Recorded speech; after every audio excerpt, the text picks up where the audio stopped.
The maternal mortality rate in Namibia has been increasing in the last 10 years. And naturally, this was something that was a high priority area for the government and is actually a priority area for most governments in the region.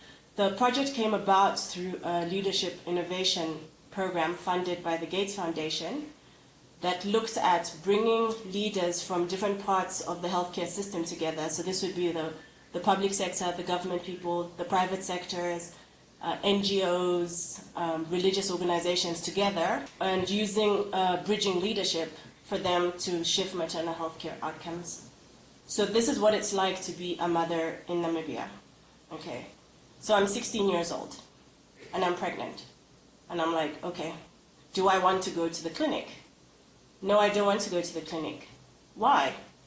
Because I'm scared of getting an HIV test. I came across women who were having their 4th or 5th pregnancy, and they came for their first antenatal care visit at 7 months.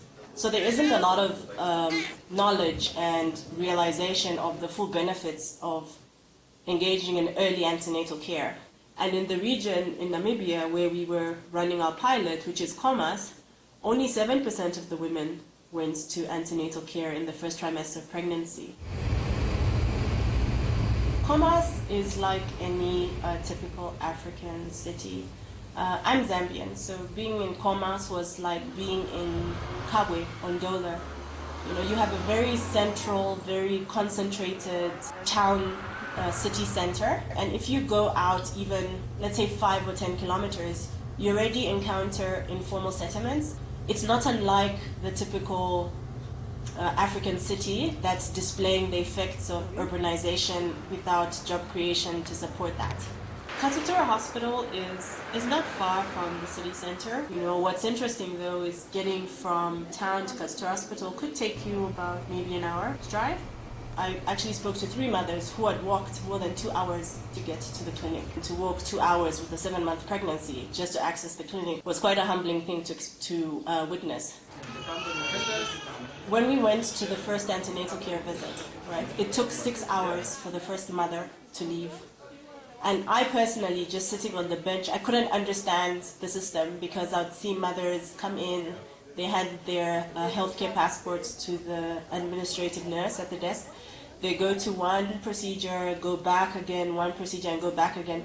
So we had a team that was focusing on looking at improving operations. They created a map of exactly how they navigated, so when they'd go back and forth, and generated what we call a spaghetti diagram, because it really looks like spaghetti. It looks like little wiggles of movement, people walking up and down. And we showed this to the nursing staff and said, you know, this is what you have created in a process. People are going back and forth, and it's no wonder that it's taking 6 hours. And this was a big insight for them, because a lot of them had entered the system that was designed that way. They just inherited it. So what we then did was we created a very simplified process. It didn't require any great technical improvements. We actually worked with the nurses. So the nurses are the ones who figured out what made best sense for them and the order in which patients should go and so on. So they've actually improved it further. The second thing we did was to give women little numbers when they walked into the door so you would know which mother came in first, and we just used that to navigate them in the system. And through that redesigned process alone, we were able to reduce the waiting time from 6 hours to 4.5 hours in a single day.